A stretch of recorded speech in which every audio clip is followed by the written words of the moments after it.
Hello friends, welcome back to my YouTube channel.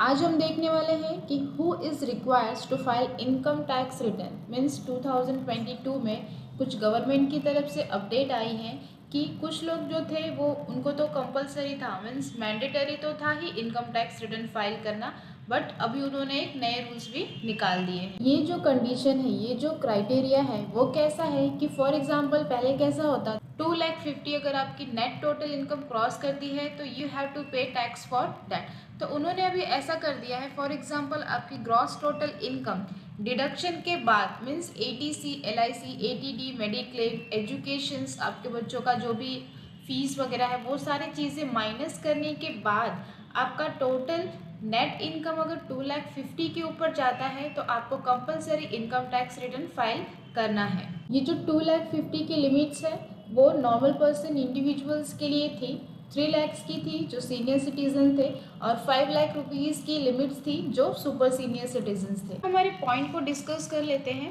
First point है हमारा, if our total sales turn over was 60 lakhs exceed. अगर मेरी total sales turn over जो है वो 60 lakh exceed करती है तो कंपलसरी मुझे अपना इनकम टैक्स रिटर्न फाइल करना पड़ेगा। ओके, देन नेक्स्ट है हमारा, अगर मैं as a professional, as a chartered accountant है, एज अ फ्रीलांसर है, एज अ लॉयर है, जो भी हमारे प्रोफेशनल्स हैं, अगर वो पूरे साल में उनकी ग्रॉस रिसिप्ट जो है वो 10 लाख एक्सीड करती है तो they have to file income tax return as a mandatory base. Next point है, इफ़ मेरे पूरे साल में मेरा टीडीएस डिडक्ट हुआ है 25,000 से ज़्यादा और एज ए सीनियर सिटीज़न 50,000 से ज़्यादा, तो हमें कंपलसरी अपना इनकम टैक्स रिटर्न फाइल करना है।